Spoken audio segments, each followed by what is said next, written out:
ਤੁਸੀਂ ਸੁਣ ਰਹੇ ਹੋ ਰਸਨਾ ਦੇ ਨਾਲ ਸਟੋਰੀ ਲਾਈਨ ਤੇ ਅੱਜ ਮੈਂ ਤੁਹਾਨੂੰ ਜਿਹੜੀ ਕਹਾਣੀ ਸੁਣਾਉਣ ਜਾ ਰਹੀ ਹਾਂ ਉਸ ਦਾ ਨਾਮ ਹੈ ਦੋ ਟਾਪੂ, ਜਿਸ ਨੂੰ ਲਿਖਿਆ ਹੈ ਜਰਨੈਲ ਸਿੰਘ ਹੋਰਾਂ ਨੇ। ਪੁਸ਼ਪਿੰਦਰ ਨੂੰ ਬਹੁਤਾ ਕੁਝ ਕਰਨ ਦੀ ਲੋੜ ਨਹੀਂ ਸੀ ਪੈ ਰਹੀ। ਸਵੀ ਤੇ ਨਿੱਕੋ ਆਪਣੇ ਆਪ ਹੀ ਤਿਆਰ ਹੋਈ ਜਾ ਰਹੇ ਸਨ। ਸੋ ਨਿੱਕੋ ਦੇ ਵਾਲ ਸਵਾਰ ਕੇ ਉਹ ਬੈੱਡਰੂਮ 'ਚ ਖਿਲ ਰਹੀਆਂ ਚੀਜ਼ਾਂ ਸਾਂਭਣ ਲੱਗ ਪਈ। ਦੇਖਿਆ, ਮੈਂ ਹੀ ਕਿਹਾ ਸੀ ਡੈਡ ਨੂੰ। 9 ਸਾਲਾਂ ਦਾ ਸਵੀ ਹੁਬ ਕੇ ਨਿੱਕੋ ਨੂੰ ਦੱਸਣ ਲੱਗ ਪਿਆ ਕਿ ਉਸ ਦੀ ਫਰਮਾਇਸ਼ 'ਤੇ ਹੀ ਉਹਨਾਂ ਦਾ ਡੈਡ ਉਹਨਾਂ ਨੂੰ ਨਾਇਗਰਾ ਫਾਲ ਘੁਮਾਉਣ ਲਿਜਾ ਰਿਹਾ ਸੀ। ਹੈ ਤੂੰ ਨਾ ਤੂੰ 6 ਸਾਲਾਂ ਦੀ ਨਿੱਕੋ ਆਪਣੇ ਭਰਾ ਦਾ ਮਜ਼ਾਕ ਜਿਹਾ ਉਡਾਉਂਦੀ ਬੋਲੀ। ਡੈਡ ਨੇ ਕੱਲ ਮੈਨੂੰ ਫੋਨ ਤੇ ਪੁੱਛਿਆ ਸੀ and I said yes we must go to Niagara Falls but it was my idea. Then what? ਤੇ ਫਿਰ ਉਹ ਵਿੰਗੇ ਟੇਡੇ ਮੂੰਹ ਬਣਾ ਕੇ ਇੱਕ ਦੂਜੇ ਨੂੰ ਚੜਾਉਣ ਲੱਗ ਪਏ। ਤਿਆਰ ਤਾਂ ਹੋ ਗਏ ਆ, ਹੁਣ ਜਾਂਦੇ ਕਿਉਂ ਨਹੀਂ? ਲਿਵਿੰਗ ਰੂਮ ਵੱਲ ਨੂੰ ਅੱਖਾਂ ਦਾ ਇਸ਼ਾਰਾ ਕਰਦਿਆਂ ਪੁਸ਼ਪਿੰਦਰ ਨੇ ਕਿਹਾ। ਕਿਰਾਏ 'ਤੇ ਲਏ ਹੋਏ ਇਸ ਬੇਸਮੈਂਟ ਵਿੱਚ ਬੈੱਡਰੂਮ, ਲਿਵਿੰਗ ਰੂਮ ਤੇ ਰਸੋਈ ਨਾਲ ਹੀ ਪੈਂਦੇ ਸਨ। ਚਮਲੇ ਹੋਏ ਨਿਆਣੇ ਆਪਣੀ ਮੰਮੀ ਦੀ ਗੱਲ ਸੁਣ ਕੇ ਸੰਜੀਦਾ ਜਿਹੇ ਹੋ ਗਏ। ਪਾਸ਼ੀ ਪਿਛਲੇ ਕੁਝ ਸਮੇਂ ਤੋਂ ਸਵੀ ਤੇ ਨਿੱਕੋ ਦੇ ਵਿੱਚ ਇੱਕ ਪਰਿਵਰਤਨ ਮਹਿਸੂਸ ਕਰ ਰਹੀ ਸੀ। ਹਰੇਕ ਤੀਜੇ ਵੀਕਐਂਡ 'ਤੇ ਜਦੋਂ ਬਲਰਾਜ ਉਹਨਾਂ ਨੂੰ ਆਪਣੇ ਕੋਲ ਲਿਜਾਣ ਲਈ ਫੋਨ 'ਤੇ ਪੁੱਛਦਾ ਤਾਂ ਚਾਹ ਜੇ ਵਿੱਚ ਉਹ ਪ੍ਰੋਗਰਾਮ ਬਣਾ ਲੈਂਦੇ। ਖੁਸ਼ੀ ਤਿਆਰ ਵੀ ਹੋ ਜਾਂਦੇ, ਪਰ ਤੁਰਨ ਲੱਗਿਆ ਉਹਨਾਂ ਬੱਚਿਆਂ ਵਾਂਗ ਸੰਜੀਦਾ ਹੋ ਜਾਂਦੇ ਜਿਨ੍ਹਾਂ ਨੇ ਆਪ ਤਾਂ ਦੌੜ ਕੇ ਮੇਲੇ ਨੂੰ ਜਾ ਰਹੀ ਬੱਸ ਫੜ ਲਈ ਹੋਵੇ, ਪਰ ਉਹਨਾਂ ਦੀ ਥੱਕੀ ਹੋਈ ਮਾਂ ਕਿਧਰੇ ਪਿਛਾਂ ਹੀ ਰਹਿ ਗਈ ਹੋਵੇ। ਜਦੋਂ ਨਿਆਣੇ ਨਾ ਹੀ ਹਿੱਲੇ ਤਾਂ ਪਾਸ਼ੀ ਆਪ ਉਹਨਾਂ ਨੂੰ ਲਿਵਿੰਗ ਰੂਮ 'ਚ ਲੈ ਆਈ। ਉਸਨੇ ਦੇਖਿਆ ਕਿ ਬਲਰਾਜ ਟੀਵੀ ਲਾਈ ਬੈਠਾ ਸੀ। ਪਿਛਲੀ ਵਾਰ ਵੀ ਉਸਨੇ ਇੰਝ ਹੀ ਕੀਤਾ ਸੀ, ਪਰ ਉਸ ਤੋਂ ਪਹਿਲਾਂ ਉਹ ਆ ਕੇ ਚੁੱਪਚਾਪ ਸੋਫੇ 'ਤੇ ਬੈਠਾ ਰਹਿੰਦਾ ਸੀ। ਸ਼ੁਰੂ ਵਿੱਚ ਤਾਂ ਸਰਦਲ ਵੀ ਨਹੀਂ ਸੀ ਟੱਪਦਾ ਹੁੰਦਾ। ਫੋਨ ਕਰਕੇ ਇਸ ਹਿਸਾਬ ਨਾਲ ਪਹੁੰਚਦਾ ਕਿ ਦੋਨੋਂ ਬੱਚੇ ਤਿਆਰ ਹੁੰਦੇ ਤੇ ਨਾਲ ਲੈ ਕੇ ਟੁਰ ਜਾਂਦਾ, ਤੇ ਜੇਕਰ ਕਦੀ ਕਦਾਈ ਉਹ ਤਿਆਰ ਨਾ ਹੋਏ ਹੁੰਦੇ ਤਾਂ ਬਾਹਰ ਹੀ ਆਪਣੀ ਕਾਰ 'ਚ ਬੈਠ ਕੇ ਇੰਤਜ਼ਾਰ ਕਰ ਲੈਂਦਾ। ਚਲੀਏ ਬਈ, ਨਿਆਣਿਆਂ ਵੱਲ ਵੇਖਦਿਆਂ ਬਲਰਾਜ ਨੇ ਟੀਵੀ ਬੰਦ ਕਰ ਦਿੱਤਾ ਤੇ ਸੋਫੇ ਤੋਂ ਉੱਠ ਖਲੋਇਆ। ਪਾਸ਼ੀ ਤੇ ਬਲਰਾਜ ਆਮੋ ਸਾਹਮਣੇ ਖੜੇ ਸਨ, ਕੋਲ ਖਲੋਤੇ ਦੋ ਟਾਪੂਆਂ ਵਾਂਗ, ਆਪੋ ਆਪਣੀ ਹਸਤੀ ਦੇ ਮਾਲਕ। ਸਮੁੰਦਰ 'ਚ ਗਵਾਚੇ ਹੋਏ ਮਲਾਹ ਵਰਗਾ ਬਲਰਾਜ ਦਾ ਚਿਹਰਾ ਵੇਖਦਿਆਂ ਪਾਸ਼ੀ ਅੰਦਰੋਂ ਮੈਨੂੰ ਕੀ ਦੀ ਆਵਾਜ਼ ਆਈ ਸੀ ਜਾਂ ਕੁਝ ਹੋਰ ਸਮਝ ਨਹੀਂ ਸੀ ਸਕੀ। ਸ਼ਾਮ ਨੂੰ ਮੁੜਦਿਆਂ ਸਾਨੂੰ ਦੇਰ ਹੋ ਜਾਣੀ ਹੈ, ਇਸ ਕਰਕੇ ਫੋਨ ਨਹੀਂ ਕਰ ਹੋਣਾ। ਉੱਦਾਂ ਕੱਲ੍ਹ ਨੂੰ 10 ਵਜੇ ਮੈਂ ਇਹਨਾਂ ਨੂੰ ਛੱਡ ਜਾਊਂਗਾ। ਬਲਰਾਜ ਨੂੰ ਆਪਣੀ ਆਵਾਜ਼ ਥੱਕੀ ਜਿਹੀ ਮਹਿਸੂਸ ਹੋਈ ਸੀ। ਠੀਕ ਆ, ਪਾਸ਼ੀ ਦੀ ਆਵਾਜ਼ ਆਨਸਰਿੰਗ ਮਸ਼ੀਨ ਵਰਗੀ ਸੀ। ਨਿਆਣਿਆਂ ਦੀ ਨਿਗਾਹ ਆਪਣੀ ਮੰਮੀ ਵੱਲੋਂ ਹੁੰਦੀ ਹੋਈ ਡੈਡ ਵੱਲ ਚਲੀ ਗਈ। ਉਹਨਾਂ ਬਾਏ ਮੌਮ ਕਿਹਾ ਤੇ ਡੈਡ ਨਾਲ ਦਰਵਾਜ਼ੇ ਵੱਲ ਨੂੰ ਹੋ ਤੁਰੇ। ਭੁੱਖ ਮਹਿਸੂਸ ਕਰਦਿਆਂ ਪਾਸ਼ੀ ਨਾਸ਼ਤਾ ਤਿਆਰ ਕਰਨ ਲੱਗ ਪਈ। ਉਸਨੇ ਨਿਆਣਿਆਂ ਨੂੰ ਤਾਂ ਖਵਾ ਦਿੱਤਾ ਸੀ, ਪਰ ਆਪ ਅਜੇ ਤੱਕ ਖਾ ਨਹੀਂ ਸੀ ਸਕੀ। ਪਤਾ ਨਹੀਂ ਇਹ ਬੇਸਮੈਂਟ ਵਿਚਲੀ ਚੁੱਪ ਸੀ ਜਾਂ ਕੋਈ ਹੋਰ ਕਾਰਨ ਕਿ ਉਸ ਨੂੰ ਇੰਝ ਮਹਿਸੂਸ ਹੋਇਆ ਜਿਵੇਂ ਉਸਦੇ ਅੰਦਰਲੀ ਕਾਲ ਨੂੰ ਊਂਘ ਆ ਗਈ ਹੋਵੇ। ਕਾਲ ਜੋ ਕੈਨੇਡਾ ਆ ਕੇ ਉਸ ਦੇ ਸਿਰ ਨੂੰ ਅਜਿਹੀ ਚੜੀ ਕਿ ਪੋਟੇ ਵਿੱਚ ਉਤਰ ਗਈ ਸੀ। ਸੋਫੇ 'ਤੇ ਬੈਠਿਆਂ ਮਟਰਾਂ ਵਾਲੇ ਪਰੌਂਠੇ ਦਾ ਸਵਾਦ ਮਾਣਦਿਆਂ ਉਸਨੂੰ ਆਪਣੀ ਇਸ ਵਕਤ ਦੀ ਗੱਲ ਸ਼ਾਇਦ ਚੰਗੀ ਲੱਗ ਰਹੀ ਸੀ। ਕਿੰਨਾ ਥਕਾ ਦਿੰਦੇ ਸਨ ਨਿਆਣੇ ਉਸਨੂੰ। ਫਿਰ ਜੌਬ ਤੇ ਘਰ ਦੇ ਹੋਰ ਝੰਜਟ, ਬੰਦਾ ਇਕੱਲਾ ਹੀ ਹੋਣਾ ਚਾਹੀਦਾ, ਨਾ ਬਹੁਤਾ ਖਲਾਰਾ ਨਾ ਬਹੁਤੀ ਦੌੜ ਭੱਜ। ਉਹ ਬੁੜਬੁੜਾਈ, ਪਰ ਇਕੱਲਾ ਤਾਂ ਕਹਿੰਦੇ ਆ ਵੀ ਦਰਖਤ ਵੀ ਨਾ ਹੋਵੇ। ਉਸਨੇ ਆਪਣੇ ਆਪ ਤੇ ਕਿੰਤੂ ਕੀਤਾ। ਪਰੌਂਠੇ ਵਾਲੀ ਖਾਲੀ ਪਲੇਟ ਪਰੇ ਕਰਦਿਆਂ ਉਸਨੇ ਚਾਹ ਦਾ ਕੱਪ ਚੁੱਕਿਆ ਤੇ ਟੀਵੀ ਦਾ ਰਿਮੋਟ ਨੱਪ ਦਿੱਤਾ। ਪੰਜਾਬੀ ਪ੍ਰੋਗਰਾਮ ਵਿੱਚ ਸੁਹਾਗ ਦਾ ਗੀਤ ਚੱਲ ਰਿਹਾ ਸੀ। ਤੇਰੇ ਵਿਹੜੇ ਦੇ ਵਿੱਚ ਵੇ ਬਾਬਲ ਚਰਖਾ ਕੌਣ ਕੱਤੇ, ਮੇਰੀਆਂ ਕੱਤਨ ਪੋਤਰੀਆਂ ਧੀਏ ਘਰ ਜਾ ਆਪਣੇ। ਘਰ ਵੀ ਮੈਂ ਟੋਲਿਆ, ਵਰ ਵੀ ਮੈਂ ਟੋਲਿਆ, ਇੱਕ ਨਾ ਟੋਲਿਆ ਧੀ ਦਾ ਲੇਖ ਵੇ। ਤੇ ਇਹ ਲੰਮੀ ਹੇਕ ਵਾਲਾ ਗੀਤ ਉਹਦੇ ਮਨ ਨੂੰ ਬਹੁਤ ਟੁੰਬਰਿਆ ਸੀ। ਚਾਹ ਦੇ ਘੁੱਟ ਭਰਦਿਆਂ ਪਾਸ਼ੀ ਉਸ ਟਿਕੀ ਹੋਈ ਰਾਤ ਵਿੱਚ ਗੁਆਚ ਗਈ। ਢੋਲਕੀ ਦੀ ਤਾਲ, ਚੰਦ ਦੀ ਮੁਲਾਇਮ ਚਾਨਣੀ ਹੇਠ ਸੁੱਤਾ ਹੋਇਆ ਪਿੰਡ। ਪਾਸ਼ੀ ਹੋਰਾਂ ਦੇ ਵਿਹੜੇ ਵਿੱਚ ਉਸ ਦੁਆਲੇ ਇਕੱਠੀਆਂ ਹੋਈਆਂ ਕੁੜੀਆਂ ਦੀਆਂ ਸੁਰੀਲੀਆਂ ਆਵਾਜ਼ਾਂ ਵਿੱਚ ਸੁਹਾਗ ਦੀਆਂ ਹੇਕਾਂ। ਸਰਕਾਰੀ ਨੌਕਰੀ ਦੇ ਨਾਲ ਖੇਤੀ ਨੂੰ ਵੀ ਹੱਥ ਪੱਲਾ ਮਾਰਦੇ ਪ੍ਰੀਤਮ ਸਿੰਘ ਨੇ ਧੀ ਦੇ ਵਿਆਹ 'ਤੇ ਖਰਚ ਕਰਨ ਲੱਗਿਆ ਸੀ ਨਹੀਂ ਸੀ ਕੀਤੀ। ਮੁੰਡਾ ਆਖਰ ਕੈਨੇਡਾ ਤੋਂ ਆਇਆ ਹੋਇਆ ਸੀ। ਪਾਸ਼ੀ ਦੇ ਮਾਪਿਆਂ, ਭਰਾ ਭੈਣ ਤੇ ਰਿਸ਼ਤੇਦਾਰਾਂ ਨੇ ਉਸਨੂੰ ਕਰਮਾਂ ਵਾਲੀ ਕਿਹਾ ਸੀ। ਕਾਲਜ ਦੀਆਂ ਸੋਹਣੀਆਂ ਕੁੜੀਆਂ ਵਿੱਚ ਗਿਣੀ ਜਾਂਦੀ MSc ਕਰ ਰਹੀ ਪਾਸ਼ੀ ਖੁਸ਼ ਸੀ। ਆਮ ਮੁੰਡੇ ਕੁੜੀਆਂ ਵਾਂਗ ਉਸਦੇ ਮਨ ਵਿੱਚ ਵੀ ਕੈਨੇਡਾ, ਅਮਰੀਕਾ ਵਰਗੇ ਮੁਲਕ ਵਿੱਚ ਪਹੁੰਚਣ ਦੀ ਇੱਛਾ ਸੀ। ਉਹ ਇਸ ਗੱਲੋਂ ਵੀ ਖੁਸ਼ ਸੀ ਕਿ ਬਾਹਰਲੇ ਮੁਲਕ ਦੇ ਲਾਲਚ ਵਿੱਚ ਉਸਨੂੰ ਕਿਸੇ ਬੁੱਢੇ ਠੇਰੇ, ਕਾਣੇ ਟੀਰੇ ਜਾਂ ਦੁਹਾਜੂ ਨਾਲ ਨਹੀਂ ਸੀ ਲੜਿਆ ਗਿਆ। ਆਪਣੇ ਸੁਪਨਿਆਂ ਦੇ ਦੇਸ਼ ਕੈਨੇਡਾ ਪਹੁੰਚ ਕੇ ਪਾਸ਼ੀ ਨੂੰ ਪ੍ਰਸੰਨਤਾ ਹੋਈ ਸੀ। ਹਰ ਥਾਂ ਸਫਾਈ ਸੀ। ਘਰਾਂ ਵਿੱਚ ਗਰਮ ਠੰਡੇ ਪਾਣੀ, ਬਿਜਲੀ ਨਾਲ ਚੱਲਦੇ ਚੁੱਲ੍ਹੇ, ਮਾਈਕ੍ਰੋਵੇਵ, ਟੀਵੀ, VCR ਤੇ ਹੋਰ ਅਨੇਕਾਂ ਤਰ੍ਹਾਂ ਦੀਆਂ ਸਹੂਲਤਾਂ ਸਨ। ਪਹਿਨਣ ਲਈ ਚੰਗਾ ਕੱਪੜਾ ਲੀੜਾ, ਖਾਣ ਲਈ ਚਿਕਨ, ਮੀਟ, ਫਰੂਟ, ਸਬਜ਼ੀਆਂ ਤੇ ਪੀਣ ਲਈ ਦੁੱਧ, ਭਾਂਤ ਸੁਭਾਂਤੇ ਜੂਸ ਤੇ ਪੌਪ ਡਰਿੰਕਸ। ਪਰ ਇਹ ਸਾਰਾ ਕੁਝ ਐਵੇਂ ਨਹੀਂ ਸੀ ਪ੍ਰਾਪਤ ਹੁੰਦਾ। ਪਲਾਸਟਿਕ ਫੈਕਟਰੀ ਵਿੱਚ 8 ਘੰਟੇ ਖੜੀ ਲੱਤੇ ਕੰਮ ਕਰਦਿਆਂ ਪਾਸ਼ੀ ਹੰਬ ਜਾਂਦੀ। ਡਾਲਰਾਂ ਦੀ ਲੋੜ ਕਰਕੇ ਓਵਰਟਾਈਮ ਛੱਡਣਾ ਹੁੰਦਾ, ਪਰ ਸਰੀਰ ਦੀ ਬੱਸ ਹੋ ਜਾਂਦੀ। ਰੋਟੀ ਟੁੱਕ ਦਾ ਕੰਮ ਤਾਂ ਕਿਸੇ ਗਿਣਤੀ 'ਚ ਹੀ ਨਹੀਂ ਸੀ। ਉੱਪਰੋਂ ਬੇਗਾਨੀ ਭਾਸ਼ਾ ਤੇ ਬੇਗਾਨਾ ਕਲਚਰ ਵੀ ਕਾਹਦਾ। ਖਪਤ ਦੀ ਇਸ ਚੁੱਪ-ਚਪੀਤੀ ਮੰਡੀ ਵਿੱਚ ਮਨੁੱਖ ਵੀ ਇੱਕ ਖਪਤ ਵਸਤੂ ਬਣ ਕੇ ਰਹਿ ਗਿਆ ਸੀ। ਤੇ ਦਿਨ ਬ ਦਿਨ ਘਿਰਦੇ ਜਾ ਰਹੇ ਆਪਣੇ ਉਤਸ਼ਾਹ ਨੂੰ ਬਿਆਨ ਕਰਦਿਆਂ ਜਦੋਂ ਉਸਨੇ ਘਰਦਿਆਂ ਨੂੰ ਚਿੱਠੀ ਲਿਖੀ ਕਿ ਕੁਝ ਨਹੀਂ ਸੀ ਰੱਖਿਆ ਹੋਇਆ ਕੈਨੇਡਾ ਵਿੱਚ, ਉਹ ਇੰਡੀਆ ਹੀ ਰਹੀ ਜਾਣ, ਤਾਂ ਘਰਦਿਆਂ ਨੇ ਪਾਸ਼ੀ ਦੀਆਂ ਗੱਲਾਂ 'ਤੇ ਯਕੀਨ ਨਹੀਂ ਸੀ ਕੀਤਾ। ਉਹਨਾਂ ਨੇ ਉਸ ਨੂੰ ਜ਼ੋਰ ਪਾ ਕੇ ਲਿਖਿਆ ਸੀ ਕਿ ਉਹ ਛੇਤੀ ਤੋਂ ਛੇਤੀ ਉਹਨਾਂ ਨੂੰ ਸਪਾਂਸਰ ਕਰ ਦੇਵੇ। ਪਾਸ਼ੀ ਨੇ ਪੇਪਰ ਭਰ ਕੇ ਤੋਰ ਦਿੱਤੇ ਸਨ। ਬਲਰਾਜ ਦਾ ਆਪਣੇ ਘਰ ਵਾਲਿਆਂ ਨੂੰ ਸਪਾਂਸਰ ਕਰਨ ਦਾ ਕੋਈ ਭਾਵ ਨਹੀਂ ਸੀ ਬਣਦਾ। ਉਸ ਦਾ ਭਰਾ ਵੀ ਤੇ ਭੈਣ ਵੀ ਉਸ ਤੋਂ ਵੱਡੇ ਸਨ। ਭੈਣ ਜੋ ਕੈਨੇਡਾ ਵਿਆਹੀ ਹੋਈ ਸੀ, ਆਪਣੇ ਮਾਪਿਓ ਦੇ ਨਾਲ ਬਲਰਾਜ ਨੂੰ ਹੀ ਕੈਨੇਡਾ ਸੱਦ ਸਕੀ ਸੀ। ਵੱਡਾ ਭਰਾ ਵਿਆਹਿਆ ਹੋਣ ਕਰਕੇ ਆ ਨਹੀਂ ਸੀ ਸਕਦਾ। ਧੀ ਜਵਾਈ ਕੋਲ ਆ ਕੇ ਬਲਰਾਜ ਦੇ ਮਾਪਿਓ ਆਪਣੀ ਸਿਆਣੀ ਉਮਰੇ ਵੈਨਕੂਵਰ ਦੇ ਫਾਰਮਾਂ ਵਿੱਚ ਕੁਝ ਸਾਲ ਤਾਂ ਜਾਨ ਹੀਲਦੇ ਰਹੇ, ਪਰ ਫਿਰ ਉਹਨਾਂ ਦਾ ਮਨ ਅਜਿਹਾ ਖੱਟਾ ਹੋਇਆ ਕਿ ਉਹ ਇੰਡੀਆ ਚਲੇ ਗਏ ਤੇ ਮੁੜ ਕੈਨੇਡਾ ਵੱਲ ਮੂੰਹ ਵੀ ਨਾ ਕੀਤਾ। ਬਲਰਾਜ ਵੈਨਕੂਵਰ ਛੱਡ ਕੇ ਕਈ ਹਜ਼ਾਰ ਮੀਲ ਦੂਰ ਟੋਰਾਂਟੋ ਆ ਟਿਕਿਆ ਸੀ। ਟੋਰਾਂਟੋ 'ਚ ਬਲਰਾਜ ਨੇ ਆਪਣੇ ਕੁਝ ਦੋਸਤ ਬਣਾ ਲਏ ਹੋਏ ਸਨ। ਵੀਕਐਂਡ 'ਤੇ ਕਦੀ ਉਹ ਪਾਸ਼ੀ ਨੂੰ ਆਪਣੇ ਉਹਨਾਂ ਦੋਸਤਾਂ ਜਾਂ ਰਿਸ਼ਤੇਦਾਰਾਂ ਦੇ ਘਰ ਲੈ ਜਾਂਦਾ ਤੇ ਕਦੀ ਉਹ ਉਹਨਾਂ ਦੇ ਘਰ ਆ ਜਾਂਦੇ। ਇਕੱਠੀਆਂ ਹੋਈਆਂ ਔਰਤਾਂ ਕੱਪੜਿਆਂ, ਗਹਿਣਿਆਂ ਆਦਿ ਨਵੇਂ ਫੈਸ਼ਨਾਂ ਦੀਆਂ ਗੱਲਾਂ ਛੋਹ ਬਹਿੰਦੀਆਂ ਤੇ ਮਰਦ ਬੀਅਰਾਂ ਵਿਸਕੀਆਂ 'ਚ ਡੁੱਬੇ ਪੰਜਾਬ ਤੇ ਕੈਨੇਡਾ ਦੀ ਸਿਆਸਤ ਬਾਰੇ ਟਿੱਪਣੀਆਂ ਕਰਦੇ ਜੌਬਾਂ ਤੇ ਮਕਾਨਾਂ ਦੀ ਮੰਡੀ ਵਿੱਚ ਚੱਲ ਰਹੇ ਉਤਾਰ ਚੜਾਅ ਵਿੱਚ ਵਹਿ ਤੁਰਦੇ। ਘੜੀ ਤੇ ਨਜ਼ਰ ਪੈਂਦਿਆਂ ਹੀ ਪਾਸ਼ੀ ਕਾਹਲੀ ਨਾਲ ਉੱਠ ਖਲੋਈ। ਦੁਪਹਿਰ ਹੋ ਆਈ ਸੀ। ਘਰ ਦੀ ਸਫਾਈ ਤੇ ਹੋਰ ਕਈ ਕੰਮ ਪਏ ਸਨ ਕਰਨ ਵਾਲੇ। ਲਿਵਿੰਗ ਰੂਮ 'ਚ ਪਿਆ ਟੀਵੀ ਤੇ VCR ਵਾਲਾ ਕੈਬਨਟ ਸਾਫ਼ ਕਰਦਿਆਂ ਉਸਨੇ ਕੈਬਨਟ ਦੇ ਉੱਪਰ ਪਈ ਸਵੀ ਦੀ ਫੋਟੋ ਚੁੱਕੀ ਤੇ ਕੱਪੜੇ ਨਾਲ ਝਾੜਨ ਲੱਗ ਪਈ।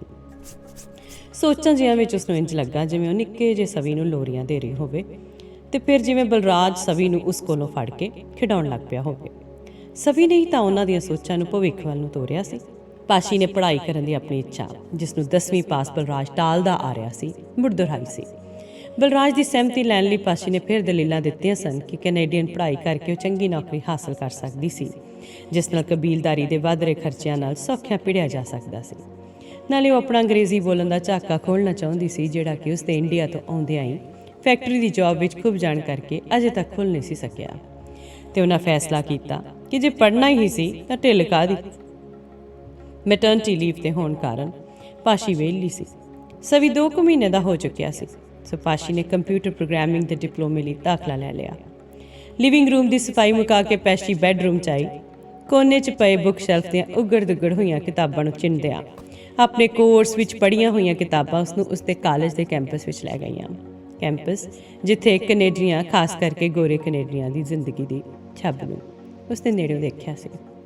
ਆਪਣੀ ਨਿਰਖ ਪਰਖ ਕਰਦਿਆਂ ਉਸਨੂੰ ਕੈਨੇਡੀਅਨਸ ਦੀ ਇਸ ਛਵੀ ਦੀਆਂ ਜੜ੍ਹਾਂ ਉਹਨਾਂ ਦੇ ਵਿਅਕਤੀਵਾਦ ਵਿੱਚ ਨਜ਼ਰ ਆਈਆਂ ਸਨ ਤੇ ਪਾਸਕਲ, ਕਬੋਲ, RPG ਆਦਿ ਕੰਪਿਊਟਰ ਭਾਸ਼ਾਵਾਂ ਦਾ ਗਿਆਨ ਪ੍ਰਾਪਤ ਕਰਦਿਆਂ ਉਸਨੂੰ ਪਤਾ ਹੀ ਨਹੀਂ ਸੀ ਲੱਗਾ ਕਿ ਅਜਿਹੀ ਛੱਬ ਦਾ ਪਰਛਾਵਾਂ ਲੁਕ ਕੇ ਉਸਦੀਆਂ ਪੈੜਾਂ ਨਾਲ ਵੀ ਟੁਰਨ ਲੱਗ ਪਿਆ ਸੀ। ਧੁੰਦਲੇ ਜਿਹੇ ਰੂਪ ਵਿੱਚ ਉਸਨੇ ਮਹਿਸੂਸ ਕੀਤਾ ਸੀ ਜਿਵੇਂ ਕੈਨੇਡਾ ਆ ਕੇ ਉਸਦੀ ਗੁਆਚ ਚੁੱਕੀ ਹੋਂਦ ਪੜ੍ਹਾਈ ਦੇ ਸਿਲਸਿਲੇ ਰਾਹੀਂ ਉਸਨੂੰ ਮੁੜ ਲੱਭ ਪਈ ਹੋਵੇ। ਇੱਕ ਨਵਾਂ ਉਤਸ਼ਾਹ ਮਿਲਿਆ ਸੀ ਉਸਦੇ ਵਿੱਚ। ਸ਼ਾਇਦ ਇਸ ਕਰਕੇ ਆਪਣੀ ਪੜ੍ਹਾਈ ਦੇ 3 ਸਾਲਾਂ ਦੇ ਔਖੇ ਸਮੇਂ ਵਿੱਚ ਹੀ ਗੁਜ਼ਰਦਿਆਂ ਉਸਨੇ ਬਹੁਤ ਚਿੜਚਿੜ ਨਹੀਂ ਸੀ ਕੀਤੀ। ਸਵੇਰੇ ਕਾਲਜ ਜਾਣਾ, ਵਾਪਸ ਮੁੜ ਕੇ ਸਵੀ ਨੂੰ ਸਾਂਭਣਾ, ਰਸੋਈ ਤੇ ਘਰ ਦੇ ਹੋਰ ਨਿੱਕੇ ਮੁੱਟੇ ਕੰਮ ਕਰਨੇ ਤੇ ਵੀਕਐਂਡ ਤੇ ਜੌਬ ਕਰਨੀ, ਇਹ ਸਾਰੇ ਕਾਰਜ ਉਸਦੇ ਮੋਹਰੇ ਤੁਰੇ ਫਿਰਦੇ ਸਨ। ਪਰ ਇਸ ਸਫ਼ਰ ਵਿੱਚ ਬਲਰਾਜ ਵੀ ਉਸਦੇ ਨਾਲ ਸੀ। ਫੈਕਟਰੀ ਵਿੱਚ ਸ਼ਾਮ ਦੀ ਸ਼ਿਫਟ ਮੁਕਾ ਕੇ ਉਹ ਅੱਧੀ ਰਾਤ ਤੋਂ ਬਾਅਦ ਘਰ ਪਹੁੰਚਦਾ ਤੇ ਸਵੇਰ ਤੋਂ ਲੈ ਕੇ ਪਾਸ਼ੀ ਦੇ ਕਾਲਜੋਂ ਮੁੜਨ ਤੱਕ ਸਵੀ ਨੂੰ ਸਾਂਭਦਾ। ਸਵੀ ਦੀ ਹਿਫਾਜ਼ਤ ਬੇਬੀ ਸਿਟਿੰਗ ਕੇਂਦਰ 'ਚ ਵੀ ਹੋ ਸਕਦੀ ਸੀ, ਪਰ ਉੱਥੇ ਖਰਚਾ ਵੀ ਤਾਂ ਕਾਫੀ ਆਉਣਾ ਸੀ। ਉਂਝ ਵੀ ਪੁੱਤ ਨੂੰ ਆਪਣੇ ਹੱਥੀਂ ਪਾਲਣਾ ਉਹਨਾਂ ਨੂੰ ਵਧੇਰੇ ਚੰਗਾ ਲੱਗਾ ਸੀ। ਤੇ ਫਿਰ ਜਦੋਂ ਡਿਪਲੋਮਾ ਹਾਸਲ ਕਰਨ ਉਪਰੰਤ ਪਾਸ਼ੀ ਨੂੰ ਕੰਪਿਊਟਰ ਦੀ ਵਧੀਆ ਜੌਬ ਮਿਲੀ ਤਾਂ ਉਹਨਾਂ ਦਾ ਛੋਟਾ ਜਿਹਾ ਅਪਾਰਟਮੈਂਟ ਜਿਵੇਂ ਖਿੜਖਿੜਾ ਕੇ ਹੱਸਿਆ ਸੀ। ਬੈੱਡਾਂ ਦੀਆਂ ਚਾਦਰਾਂ ਬਦਲਦਿਆਂ ਪਾਸ਼ੀ ਨੂੰ ਉਹ ਸਮਾਂ ਅੱਜ ਵੀ ਯਾਦ ਆ ਰਿਹਾ ਸੀ। ਉਸ ਨੂੰ ਬਾਹਾਂ 'ਚ ਚੁੱਕਦਿਆਂ ਬਲਰਾਜ ਨੇ ਮਾਣ ਨਾਲ ਕਿਹਾ ਸੀ, ਕਮਾਲ ਕਰ ਦਿੱਤੀ ਆ ਪਾਸ਼ੀਏ, ਅੱਜ ਆਪਾਂ ਲੋਕਾਂ ਨਾਲੋਂ ਮੂਹਰੇ ਨਿਕਲ ਗਏ ਹਾਂ। ਰਾਜੇ, ਤੁਹਾਡਾ ਸਾਥ ਚਾਹੀਦਾ। ਆਪਾਂ ਇੰਨਾ ਮੂਹਰੇ ਨਿਕਲ ਜਾਵਾਂਗੇ ਕਿ ਲੋਕੀ ਦੇਖਦੇ ਰਹਿ ਜਾਣਗੇ। ਬਲਰਾਜ ਦੇ ਗਲ ਦੁਆਲੇ ਬਾਹਾਂ ਵੱਲਦਿਆਂ ਪਾਸ਼ੀ ਦੀਆਂ ਅੱਖਾਂ ਵਿੱਚ ਖੁਸ਼ੀ ਦੇ ਹੰਝੂ ਛਲਕ ਆਏ ਸਨ ਤੇ ਇੱਕ ਦੂਜੇ ਦਾ ਸਾਥ ਨਿਭਾਉਂਦਿਆਂ ਜੌਬਾਂ ਤੇ ਹੋਰ ਕੰਮਾਂ ਕਾਜਾਂ ਦੀ ਦੌੜ ਵਿੱਚ ਉਹਨਾਂ ਨੇ ਬਹੁਤਾ ਮਰ ਗਏ ਟੁੱਟ ਗਏ ਨਹੀਂ ਸੀ ਕੀਤਾ। ਉਂਝ ਕਦੀ ਕਦੀ ਗਿਲੇ ਸ਼ਿਕਵੇ ਹੁੰਦੇ ਰਹਿੰਦੇ ਸਨ ਜਿਨ੍ਹਾਂ ਰਾਹੀਂ ਦਿਲਾਂ ਦੀ ਭੜਾਸ ਨਿਕਲ ਜਾਂਦੀ ਸੀ। ਉਹ ਟੁਰਦੇ ਰਹੇ ਸਨ ਇੱਕ ਦੂਜੇ ਦੇ ਪੂਰਕ ਹੋ ਕੇ, ਮੋਢੇ ਨਾਲ ਮੋਢਾ ਢਾ ਕੇ। ਪਰ ਕਦੀ ਕਦੀ ਅਚੇਤ ਹੀ ਪਾਸ਼ੀ ਨੂੰ ਆਪਣਾ ਮੋਢਾ ਉੱਚਾ ਮਹਿਸੂਸ ਹੋਣ ਲੱਗ ਪੈਂਦਾ ਤੇ ਸਾਲ ਕੁ ਬਾਅਦ ਜਦੋਂ ਉਹਨਾਂ ਨੇ ਘਰ ਖਰੀਦਿਆ ਤਾਂ ਰਿਸ਼ਤੇਦਾਰਾਂ ਤੇ ਜਾਣ ਪਛਾਣ ਵਾਲਿਆਂ ਨੇ ਪਾਸ਼ੀ ਨੂੰ ਹੁਸ਼ਿਆਰ ਕੁੜੀ ਕਹਿੰਦਿਆਂ ਸਲਾਹਿਆ ਸੀ। ਪਰ ਜਦੋਂ ਕਦੀ ਬਲਰਾਜ ਨੂੰ ਅਜਿਹਾ ਕੋਈ ਸੰਕੇਤ ਮਿਲਦਾ ਤਾਂ ਉਹ ਗੱਲ ਨੂੰ ਓਨਾ ਚਿਰ ਨਾ ਛੱਡਦਾ ਜਿੰਨਾ ਚਿਰ ਪਾਸ਼ੀ ਹਾਰ ਕੇ ਕਹਿ ਨਾ ਦਿੰਦੀ, ਠੀਕ ਹੈ ਬਾਬਾ, ਮੈਂ ਮੰਨਦੀ ਹਾਂ ਤੁਸੀਂ ਮੇਰੇ ਨਾਲੋਂ ਵੱਧ ਕਰਦੇ ਹਾਂ। ਪਰ ਅੱਜ ਡਰੈਸਰ ਦਾ ਸ਼ੀਸ਼ਾ ਸਾਫ਼ ਕਰਦਿਆਂ ਉਹ ਮਹਿਸੂਸ ਕਰ ਰਹੀ ਸੀ ਕਿ ਉਹਨਾਂ ਦੀਆਂ ਇੱਕ ਦੂਜੇ ਨਾਲ ਕੀਤੀਆਂ ਅਜਿਹੀਆਂ ਗੱਲਾਂ ਆਪਣਤ ਵੱਲੋਂ ਤਿਲਕ ਕੇ ਹਿਸਾਬੀ ਕਿਤਾਬੀ ਬਣ ਜਾਇਆ ਕਰਦੀਆਂ ਸਨ, ਸਾਂਝੇ ਬਿਜ਼ਨਸ ਕਰਦੇ ਦੋ ਹਿੱਸੇਦਾਰਾਂ ਦੀਆਂ ਗੱਲਾਂ ਵਰਗੀਆਂ। ਖੈਰ ਸਵੀ ਇੱਕ ਅਜਿਹਾ ਟੱਚ ਸੀ ਜਿੱਥੇ ਆ ਕੇ ਉਹ ਇੰਜ ਮਹਿਸੂਸ ਕਰਦੇ ਜਿਵੇਂ ਉਹਨਾਂ ਦੀ ਕਿਸ਼ਤੀ ਦੇ ਚੱਪੂ ਇਕਸੁਰਤਾ ਵਿੱਚ ਚੱਲਦੇ ਆ ਰਹੇ ਹੋਣ ਤੇ ਉਹ ਆਪਣੇ ਖਾਲੀ ਖਾਲੀ ਲੱਗਦੇ ਘਰ ਨੂੰ ਭਰਨ ਲਈ ਲੋੜੀਂਦੀਆਂ ਚੀਜ਼ਾਂ ਦੀਆਂ ਲਿਸਟਾਂ ਬਣਾਉਣ ਲੱਗ ਪੈਂਦੇ। ਪਰ ਉਹਨਾਂ ਦਾ ਬੈਂਕ ਬੈਲੈਂਸ ਅਜਿਹੀਆਂ ਲਿਸਟਾਂ ਦੇ ਮੇਚ ਨਾ ਆਉਂਦਾ। ਧੋਣ ਵਾਲੇ ਕੱਪੜੇ ਲਾਂਡਰੀ ਮਸ਼ੀਨ ਵੱਲ ਨੂੰ ਚੁੱਕੀ ਜਾਂਦਿਆਂ ਪਾਸ਼ੀ ਨੂੰ ਯਾਦ ਆ ਰਿਹਾ ਸੀ ਕਿਰਾਏ ਦੇ ਅਪਾਰਟਮੈਂਟ 'ਚੋਂ ਆਪਣੇ ਘਰ ਜਾ ਕੇ ਉਹਨਾਂ ਨੇ ਜਿੰਨਾ ਕੁ ਸੌਖ ਮਹਿਸੂਸ ਕੀਤਾ ਸੀ ਓਨੀਆਂ ਹੀ ਉਹਨਾਂ ਦੀਆਂ ਪਰੇਸ਼ਾਨੀਆਂ ਵੀ ਵੱਧ ਗਈਆਂ ਸਨ। ਜੋੜੀ ਹੋਈ ਰਕਮ ਡਾਊਨ ਪੇਮੈਂਟ 'ਚ ਚਲੀ ਗਈ ਸੀ। ਮੌਜੂਦਾ ਕਮਾਈ ਨੂੰ ਮੌਰਗੇਜ ਦੀਆਂ ਕਿਸ਼ਤਾਂ ਤੇ ਹੋਰ ਖਰਚੇ ਨਾਲ ਦੀ ਨਾਲ ਚਟਮ ਕਰੀ ਜਾ ਰਹੇ ਸਨ। ਡਾਲਰਾਂ ਦਾ ਇਹ ਪੂਰ ਚੱਲਦਾ ਰੱਖਣ ਲਈ ਇੱਕ ਨਾ ਮੁੱਕਣ ਵਾਲੀ ਦੌੜ ਲੱਗ ਗਈ ਸੀ ਉਹਨਾਂ ਦੀ। ਸਵੇਰੇ ਪਾਸ਼ੀ ਕੰਮ 'ਤੇ ਹੁੰਦੀ ਤੇ ਸ਼ਾਮ ਨੂੰ ਬਲਰਾਜ। ਉਹਨਾਂ ਨੂੰ ਤਾਂ ਚੱਜ ਨਾਲ ਇਕੱਠੇ ਬੈਠਣ ਉੱਠਣ ਦਾ ਵੀ ਸਮਾਂ ਨਹੀਂ ਸੀ ਮਿਲਦਾ। ਵੀਕਐਂਡ 'ਤੇ ਬਲਰਾਜ ਤਾਂ ਗਲਾਸ 'ਚ ਵਿਸਕੀ ਪਾ ਕੇ ਥਕੇਵਾਂ ਲਾਉਣ ਬਹਿ ਜਾਂਦਾ, ਪਰ ਪਾਸ਼ੀ ਦੇ ਧੰਦੇ ਮੁੱਕਣ 'ਚ ਨਾ ਆਉਂਦੇ। ਅੱਖ ਥੱਕ ਕੇ ਜੇਕਰ ਕਦੀ ਉਹ ਇੰਨਾ ਕੰਮ ਤੌਬਾ ਤੌਬਾ ਕਹਿ ਦਿੰਦੀ ਤਾਂ ਬਲਰਾਜ ਮੂਹਰਿਓਂ ਔਖਾ ਜਿਹਾ ਹੋ ਕੇ ਆਖਦਾ, ਮੇਰੀ ਤਾਂ ਆਪਣੀ ਬੱਸ ਹੋਈ ਪਈ ਆ, ਤੂੰ ਤਾਂ ਮੇਰੀਆਂ ਵੀ ਸੜਾਂ ਕਢਾਤੀਆਂ। ਮੈਂ ਤੈਨੂੰ ਉਦੋਂ ਨਹੀਂ ਸੀ ਕਿਹਾ ਵੀ ਹਾਲੇ ਠਹਿਰ ਜਾ, ਪਰ ਤੂੰ ਕਹਿੰਦੀ ਸੀ ਅਬੀ ਤੇ ਤਬੀ ਘਰ ਲੈਣਾ ਹੀ ਹੈ।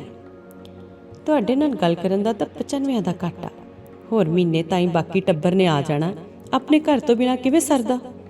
ਪਾਸ਼ੀ ਨੇ ਧੋ ਹੋ ਕੇ ਚੁੱਕੇ ਕੱਪੜੇ ਮਸ਼ੀਨ ਵਿੱਚੋਂ ਕੱਢ ਕੇ ਸੁਕਾਉਣ ਵਾਲੀ ਮਸ਼ੀਨ 'ਚ ਪਾ ਦਿੱਤੇ।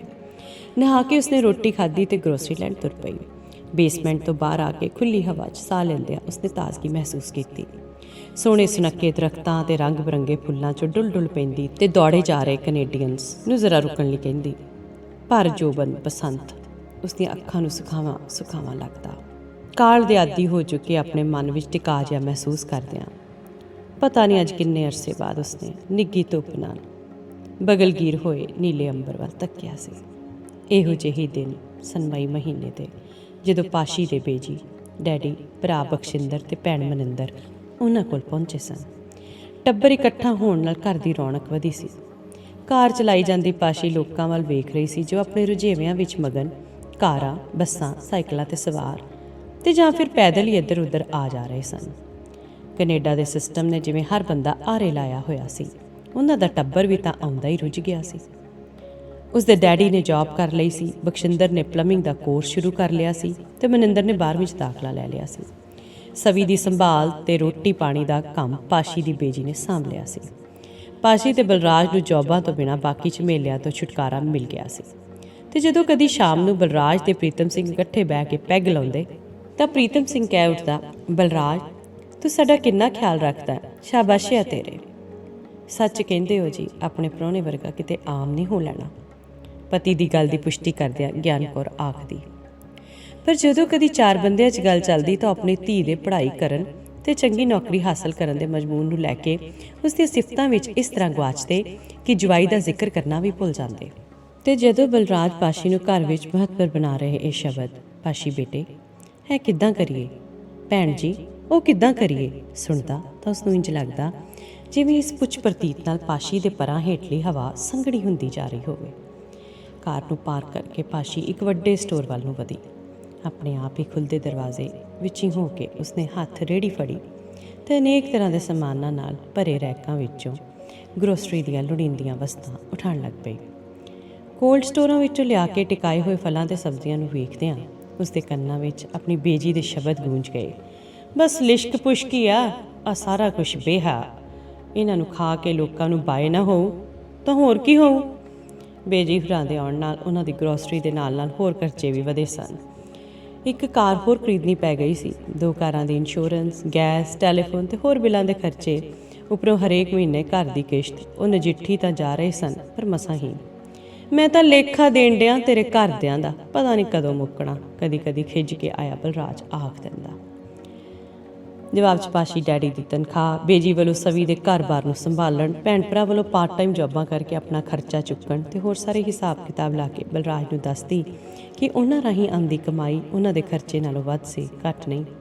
ਫਿਰ ਬਲਰਾਜ ਉਹਨਾਂ ਦੇ ਵਤੀਰੇ 'ਤੇ ਟੀਕਾ ਟਿੱਪਣੀ ਕਰਨ ਲੱਗ ਪੈਂਦਾ, ਖਾਸ ਕਰਕੇ ਸਾਲੇ-ਸਾਲੀ 'ਤੇ, ਜੋ ਆਪਣੀ ਪੜ੍ਹਾਈ ਦੇ ਘਮੰਡ ਜਿਹੇ ਵਿੱਚ ਉਸਦੀ ਪਰਵਾਹ ਨਹੀਂ ਸਨ ਕਰਦੇ ਤੇ ਪਾਸ਼ੀ ਨੂੰ ਭੈਣ ਜੀ ਕਰਦੇ ਹਰ ਵੇਲੇ ਅੱਖਾਂ 'ਤੇ ਚੁੱਕੀ ਫਿਰਦੇ ਸਨ।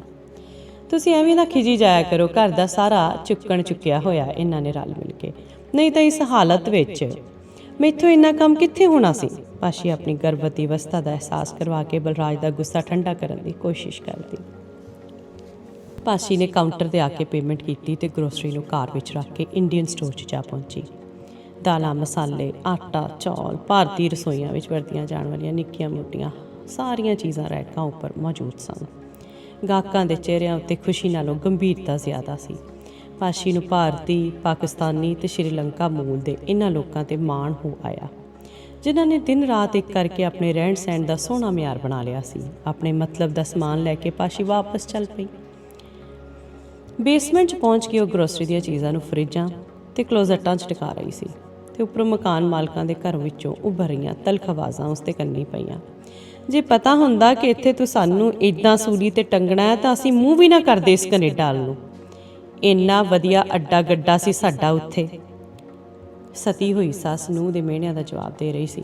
ਨੂੰਹ ਜੋ ਆਪਣਾ ਸਹੁਰਾ ਪਰਿਵਾਰ 'ਤੇ ਹਮੇਸ਼ਾ ਇਹ ਰੋਪ ਛਾਂਟਦੀ ਰਹਿੰਦੀ ਸੀ ਕਿ ਪਹਿਲਾਂ ਉਸਨੇ ਆਪਣੇ ਪਤੀ ਯਾਨੀ ਉਹਨਾਂ ਦੇ ਪੁੱਤ ਤੇ ਫਿਰ ਉਹਨਾਂ ਨੂੰ ਸਪਾਂਸਰ ਕਰਕੇ ਕੈਨੇਡਾ ਸੱਦਿਆ ਸੀ। ਸਾਡੇ ਲੋਕਾਂ ਦੀ ਘਰ ਘਰ ਇਹੀ ਲੜਾਈ ਹੈ। ਬੁੜਬੁੜਾਉਂਦਿਆਂ ਪਾਸ਼ੀ ਦੇ ਮਨ ਵਿੱਚ ਆਪਣੇ ਘਰ ਦੀ ਲੜਾਈ ਦ੍ਰਿਸ਼ਟਮਾਨ ਹੋ ਗਈ। ਬਲਰਾਜ ਮਨਿੰਦਰ ਦਾ ਰਿਸ਼ਤਾ ਆਪਣੇ ਇੰਡੀਆ ਰਹਿੰਦੇ ਭਤੀਜੇ ਨਾਲ ਕਰਵਾਉਣਾ ਚਾਹੁੰਦਾ ਸੀ। ਇਹ ਗੱਲ ਉਹ ਆਪਣੇ ਸਹੁਰੇ, ਸੱਸ ਤੇ ਪਾਸ਼ੀ ਦੇ ਕੰਨੀ ਕੱਢ ਚੁੱਕਾ ਸੀ। ਇੱਕ ਵੀਕਐਂਡ ਤੇ ਬਲਰਾਜ, ਪ੍ਰੀਤਮ ਸਿੰਘ ਤੇ ਬਖਸ਼ਿੰਦਰ ਲਿਵਿੰਗ ਰੂਮ 'ਚ ਬੈਠੇ ਘੁੱਟ ਲਾ ਰਹੇ ਸੀ ਕਿ ਬਲਰਾਜ ਨੇ ਗੱਲ ਛੇੜ ਲਈ। ਡੈਡੀ, ਮਨਿੰਦਰ ਦੇ ਰਿਸ਼ਤੇ ਦੀ ਗੱਲ ਹੁਣ ਨਿਬੇੜਦੇ ਕਿਉਂ ਨਹੀਂ? ਭਰਾ ਸਾਡੇ ਦੀਆਂ ਬਾਰ-ਬਾਰ ਚਿੱਠੀਆਂ ਆ ਰਹੀਆਂ ਨੇ। ਬਲਰਾਜ, ਅਸੀਂ ਤੇ ਇੱਥੋਂ ਬਾਹਰੇ ਨਹੀਂ, ਪਰ ਭਤੀਜਾ ਤੁਹਾਡਾ ਪੜ੍ਹਿਆ ਥੋੜ੍ਹਾ ਏ। ਪ੍ਰੀਤਮ ਸਿੰਘ ਦੇ ਬੁੱਲਾਂ ਵੱਲ ਨੂੰ ਝਾਰਿਆ ਵਿਸਕੀ ਦਾ ਗਲਾਸ ਮੇਜ਼ 'ਤੇ ਆ ਟਿਕਿਆ। ਪੜ੍ਹਾਈ ਪੜ੍ਹੋਈ ਇੱਥੇ ਕੀ ਆ, ਘਰ-ਬਾਰ ਚੰਗਾ, ਮੁੰਡਾ ਵੀ ਸੋਹਣਾ, ਤੁਸੀਂ ਜਾਣਦੇ ਹੀ ਆ। ਪਰ ਭਾਜੀ, ਇੱਥੇ ਪੜ੍ਹਾਈ ਤੋਂ ਬਿਨਾਂ ਉਹ ਗੱਲ ਨਹੀਂ ਬਣਦੀ, ਬਖਸ਼ਿੰਦਰ ਬੋਲਿਆ। ਜਦੋਂ ਮੇਰਾ ਰਿਸ਼ਤਾ ਹੋਇਆ ਉਦੋਂ ਤੁਸੀਂ ਕਿੱਥੇ ਗਏ ਸੀ? ਬੜੇ ਪੜਾਕੂ। ਤੇ ਮੈਂ ਤੁਹਾਥੋਂ ਕੋਈ ਲੁਕੋ ਵੀ ਨਹੀਂ ਸੀ ਰੱਖਿਆ। ਬਲਰਾਜ ਦੇ ਬੋਲਾਂ ਵਿਚਲੀ ਕੁੜੱਤਣ ਉਸਦੀਆਂ ਅੱਖਾਂ ਵਿੱਚ ਵੀ ਉਤਰ ਆਈ ਸੀ। ਆਪਣੀ ਗੱਲ ਹੋਰ ਸੀ ਤੇ ਮਨਿੰਦਰ ਦੀ ਹੋਰ ਆ। ਲਿਵਿੰਗ ਰੂਮ ਦੇ ਨਾਲ ਲੱਗਦੀ ਰਸੋਈ 'ਚੋਂ ਪਾਸ਼ੀ ਬੋਲ ਪਈ। ਗੱਲ ਹੋਰ ਕੀ ਸੀ? ਇਹੀ ਪਈ ਤੁਹਾਡਾ ਸਾਰਾ ਟੱਬਰ ਕੈਨੇਡਾ ਆਉਣਾ ਚਾਹੁੰਦਾ ਸੀ। ਹੁਣ ਜਦੋਂ ਮਤਲਬ ਨਿਕਲ ਗਿਆ, ਤੂੰ ਕੌਣ ਤੇ ਮੈਂ ਕੌਣ? ਬਾਕੀਆਂ ਵੱਲੋਂ ਹਟ ਕੇ ਬਲਰਾਜ ਪਾਸ਼ੀ ਦੇ ਗੱਲ ਪੈ ਗਿਆ। ਨਾ ਮੇਰਾ ਪੁੱਤ, ਇੱਦਾਂ ਨਾ ਕਹਿ, ਅਸੀਂ ਤੇਰੀ ਕੀਤੀ ਭੁਲਾਉਣ ਵਾਲੇ ਨਹੀਂ। ਪਰ ਤੂੰ ਆਪ ਹੀ ਦੱਸ ਪਈ ਮਨਿੰਦਰ ਨੂੰ ਅਸੀਂ ਜ਼ਬਰਦਸਤੀ ਕਿੱਦਾਂ? ਕੁਝ ਕੁ ਮਹੀਨਿਆਂ ਦੀ ਨਿੱਕੋ ਨੂੰ ਗੋਚ ਲਈ ਬੈਠੀ ਗਿਆਨ ਕੌਰ ਬੋਲੀ। ਇਹ ਤੁਹਾਡਾ ਕਸੂਰ ਨਹੀਂ। ਇੱਥੇ ਕੈਨੇਡਾ ਆ ਕੇ ਆਮ ਲੋਕਾਂ ਦੇ ਤੌਰ ਇੱਦਾਂ ਹੀ ਬਦਲ ਜਾਂਦੇ ਆ।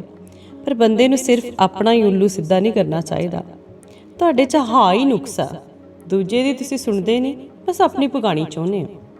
ਪਾਸ਼ੀ ਲਿਵਿੰਗ ਰੂਮ 'ਚ ਆ ਕੇ ਬੋਲੀ। ਲੱਗਦਾ ਤੇਰੇ ਹੋਸ਼ ਵੀ ਹੁਣ ਟਿਕਾਣੇ ਨਹੀਂ ਰਹੇ। ਤੁਹਾਨੂੰ ਸਾਰਿਆਂ ਨੂੰ ਕੈਨੇਡਾ ਸੱਦ ਕੇ ਮੈਂ ਤੁਹਾਡੀ ਪਗਾਈ ਆ ਕਿ ਆਪਣੀ? ਨਸ਼ਾ ਬਲਰਾਜ ਦੇ ਗੁੱਸੇ ਨੂੰ ਧਾ ਦੇ ਰਿਹਾ ਸੀ। ਕੈਨੇਡਾ ਕਾਹਦੇ ਸੱਦ ਲਏ, ਤੁਸੀਂ ਤਾਂ ਇੱਦਾਂ ਕਰਦੇ ਆ ਜਿੱਦਾਂ ਖਰੀਦ ਲਏ ਹੁੰਦੇ ਆ। ਪਾਸ਼ੀ ਦੇ ਬੋਲਾਂ ਵਿੱਚ ਰੋਹ ਸੀ। ਹੁਣ ਸਮਝਿਆ, ਇਹ ਸਾਰੀ ਤੇਰੀ ਚਾਲ ਆ। ਪਰ ਮੇਰੀ ਗੱਲ ਵੀ ਕੰਨ ਖੋਲ ਕੇ ਸੁਣ ਲੈ।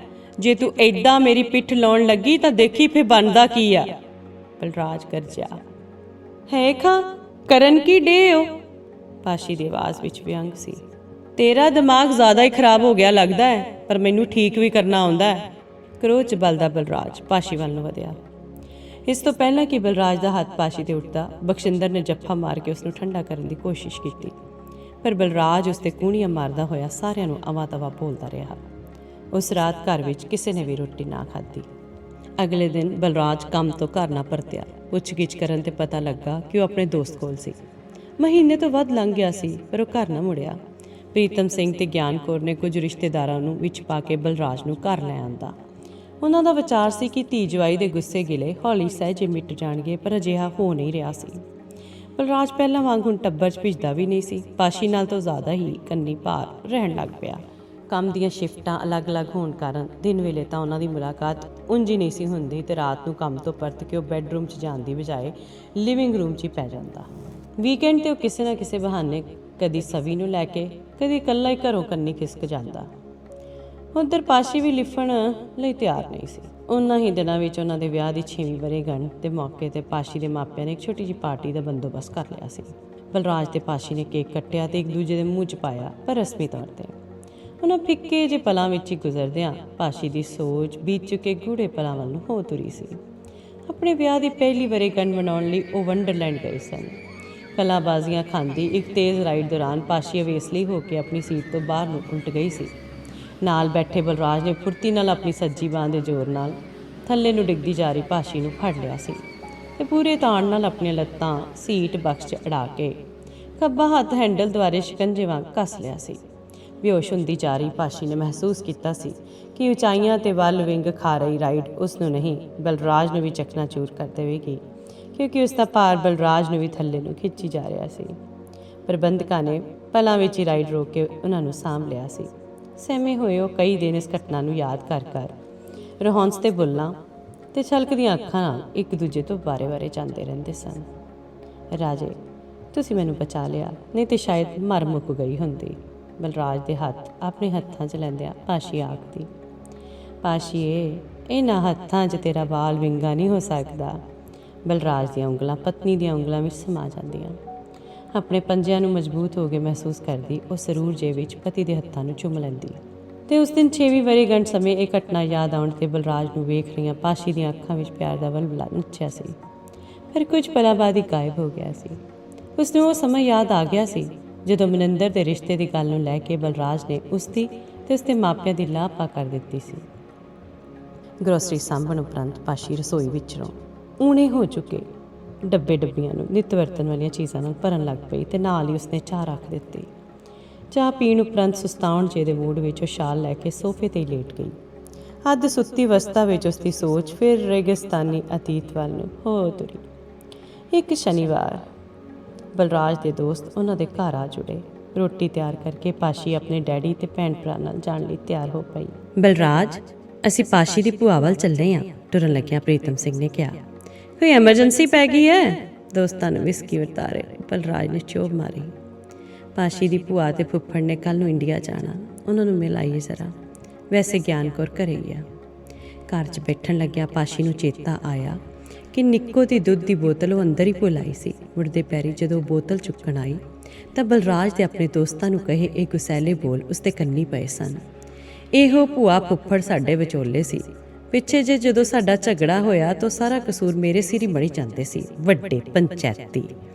ਜਦੋਂ ਪਾਸ਼ੀ ਹੋਰੀ ਮੁੜੇ, ਬਲਰਾਜ ਦੇ ਦੋਸਤ ਰੋਟੀ ਖਾ ਕੇ ਜਾ ਚੁੱਕੇ ਸਨ। ਮੇਰੇ ਦੋਸਤ ਘਰ ਆਇਓ ਹੋਣ ਤੇ ਤੁਸੀਂ ਇੱਦਾਂ ਟਿੱਬ ਜਾਓ, ਤੁਹਾਡੇ ਲਈ ਠੀਕ ਨਹੀਂ। ਬਲਰਾਜ ਦੇ ਬੋਲਾਂ ਵਿੱਚ ਹਿਰਖ ਸੀ। ਟਿੱਬਣ ਵਾਲੀ ਤਾਂ ਕੋਈ ਗੱਲ ਨਹੀਂ ਬਲਰਾਜ, ਤੈਨੂੰ ਦੱਸ ਕੇ ਗਏ ਆ, ਪ੍ਰੀਤਮ ਸਿੰਘ ਨੇ ਉੱਤਰ ਦਿੱਤਾ। 1-1.5 ਘੰਟੇ 'ਚ ਮੁੜ ਵੀ ਤਾਂ ਸਕਦੇ ਸੀ।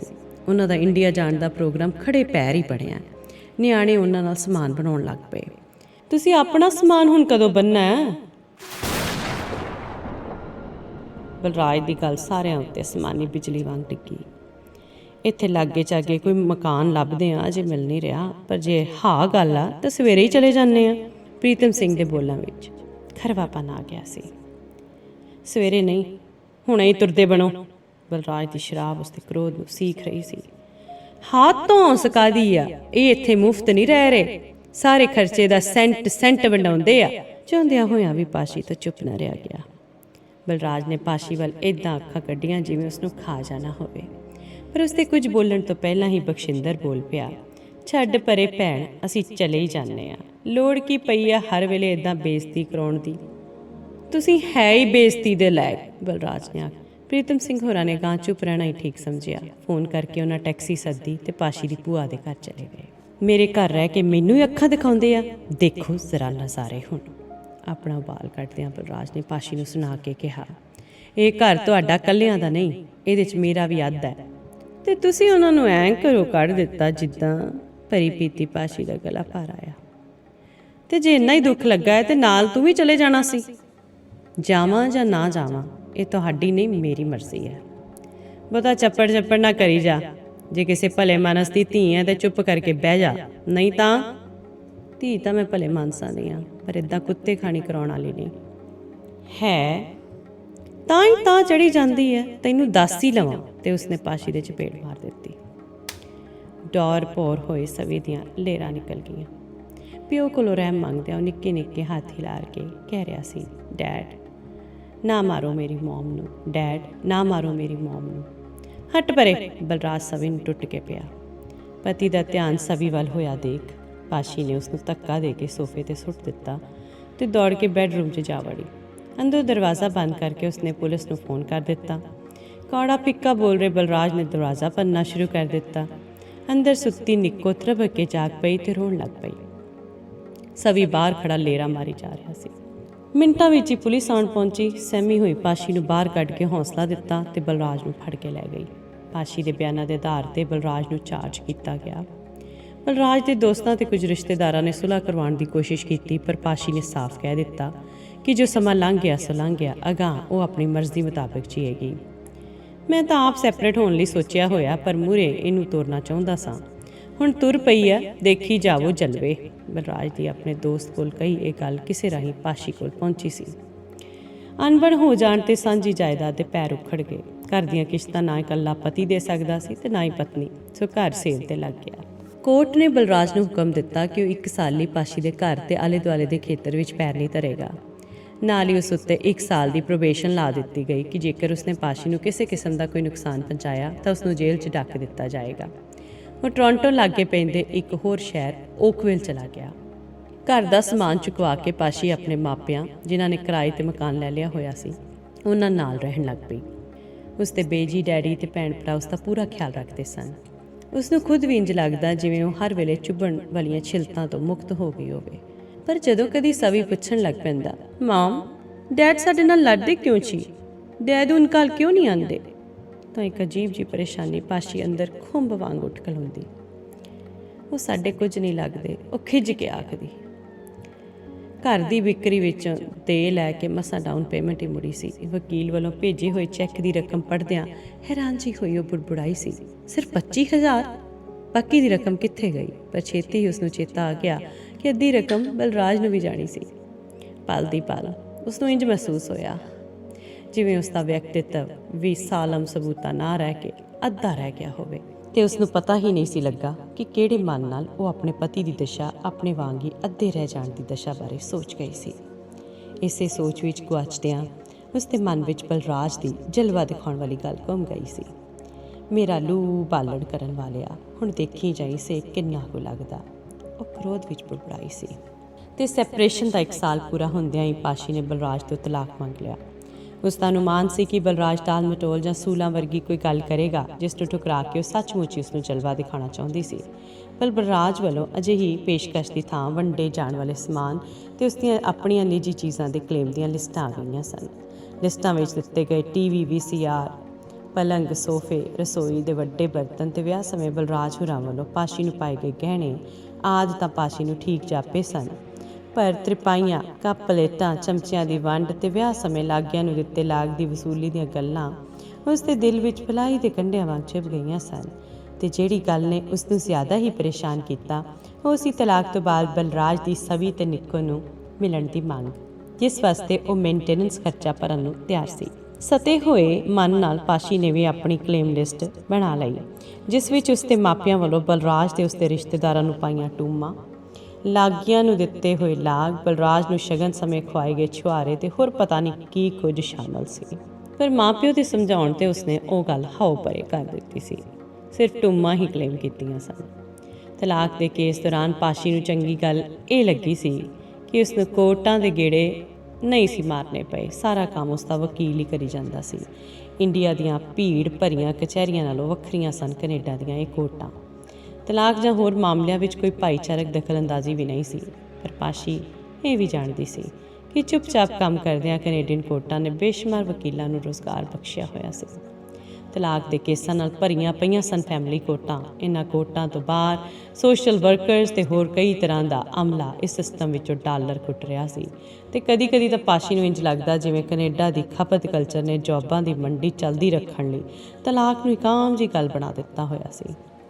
ਥੋੜ੍ਹਾ ਕੁ ਸੌਂ ਕੇ ਜਦੋਂ ਪਾਸ਼ੀ ਦੀ ਅੱਖ ਖੁੱਲ੍ਹੀ ਤਾਂ ਸ਼ਾਮ ਪੈ ਚੁੱਕੀ ਸੀ। ਵੀਕਐਂਡ ਦੀ ਸ਼ਾਮ।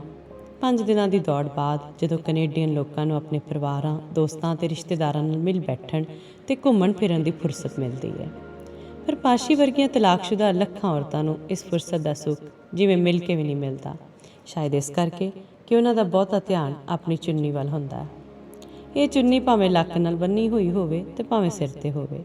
ਤਲਾਕ ਹੋ ਜਾਣ 'ਤੇ ਪਾਸ਼ੀ ਨੂੰ ਇੰਜ ਲੱਗਾ ਸੀ ਜਿਵੇਂ ਉਸਦੇ ਜੀਵਨ ਨੇ ਕਿਸੇ ਰਿਮੋਟ ਕੰਟਰੋਲ ਤੋਂ ਮੁਕਤ ਹੋ ਕੇ ਆਪਣੀ ਨਵੀਂ ਸਮਰੱਥਾ ਸਿਰਜ ਲਈ ਹੋਵੇ। ਕੋਰਟ ਵੱਲੋਂ ਬਲਰਾਜ ਨੂੰ ਨਿਆਣਿਆਂ ਨੂੰ ਮਿਲਣ ਦੀ ਇਜਾਜ਼ਤ ਉਸਨੂੰ ਰੜਕੀ ਤਾਂ ਸੀ, ਪਰ ਉਸਨੂੰ ਇਹ ਦਖਲਅੰਦਾਜ਼ੀ ਐਵੇਂ ਥੋੜ੍ਹੀ ਚਿਰ ਜਿਹੀ ਨਜ਼ਰ ਆਈ ਸੀ। ਫਿਰ ਇੱਕ ਵੀਕਐਂਡ 'ਤੇ ਜਦੋਂ ਬਲਰਾਜ ਦਾ ਫੋਨ ਆਇਆ, ਮੈਂ 2 ਕੁ ਘੰਟੇ ਤੱਕ ਸਵੀ ਅਤੇ ਨਿੱਕੋ ਨੂੰ ਲੈਣ ਆ ਰਿਹਾ, ਰਾਤ 'ਤੇ ਮੇਰੇ ਕੋਲ ਰਹਿਣਗੇ, ਤਾਂ ਪਾਸ਼ੀ ਨੇ ਆਪਣੇ ਆਪ ਨੂੰ ਸੋਚਾਂ ਵਿੱਚ ਨਹੀਂ ਸੀ ਪੈਣ ਦਿੱਤਾ ਅਤੇ ਨਿਆਣੇ ਤਿਆਰ ਕਰ ਦਿੱਤੇ ਸਨ। ਉਹਨਾਂ ਦੀ ਨਾਨੀ ਉਹਨਾਂ ਨੂੰ ਬਾਹਰ ਕਾਰ 'ਚ ਬੈਠੇ ਬਲਰਾਜ ਕੋਲ ਛੱਡ ਆਈ ਸੀ। ਬੁੱਧੇ ਰੁੱਧੇ ਨਿਆਣੇ ਤੁਰ ਗਏ ਸਨ। ਪਾਸ਼ੀ ਦਾ ਅੰਦਾਜ਼ਾ ਸੀ ਕਿ ਨਿਆਣੇ ਵਾਪਸ ਮੁੜ ਕੇ ਆਪਣੀ ਡੈਡੀ ਦੀ ਕੋਈ ਸ਼ਿਕਾਇਤ ਲਾਉਣਗੇ।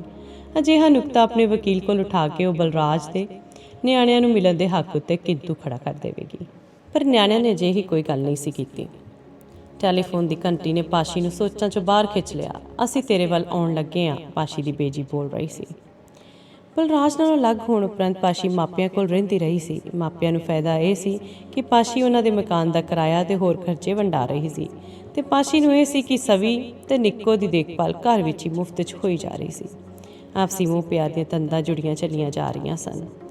ਇਸ ਵਕਤ ਰਸੋਈ ਵਿੱਚ ਪੀਜ਼ੇ ਦੀ ਤਿਆਰੀ ਕਰ ਰਹੀ ਪਾਸ਼ੀ ਨੂੰ ਯਾਦ ਆ ਰਿਹਾ ਸੀ ਉਹ ਸਮਾਂ ਜਦੋਂ ਇਹਨਾਂ ਤੰਦਾਂ 'ਚ ਖਿਚਾਅ ਪੈਦਾ ਹੋਇਆ ਸੀ।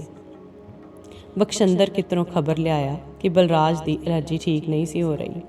ਹੁਣ ਜੇ ਗੱਲ ਉਹਨਾਂ ਲਈ ਕੋਈ ਨਵੀਂ ਨਹੀਂ ਸੀ, ਸਾਰੇ ਟੱਬਰ ਨੂੰ ਪਤਾ ਸੀ ਕਿ ਇਸ ਐਲਰਜੀ ਕਾਰਨ ਬਲਰਾਜ ਨੂੰ ਛਿੱਕਾਂ ਲੱਗ ਜਾਂਦੀਆਂ ਸਨ, ਖਾਸ ਕਰਕੇ ਬਦਲਦੇ ਮੌਸਮਾਂ ਦੌਰਾਨ। ਛੱਡੋ, ਆਪਾਂ ਕੀ ਲੈਣਾ, ਪਾਸ਼ੀ ਦੇ ਇਹਨਾਂ ਬੋਲਾਂ ਨਾਲ ਗੱਲ ਠੱਪ ਹੋ ਗਈ ਸੀ।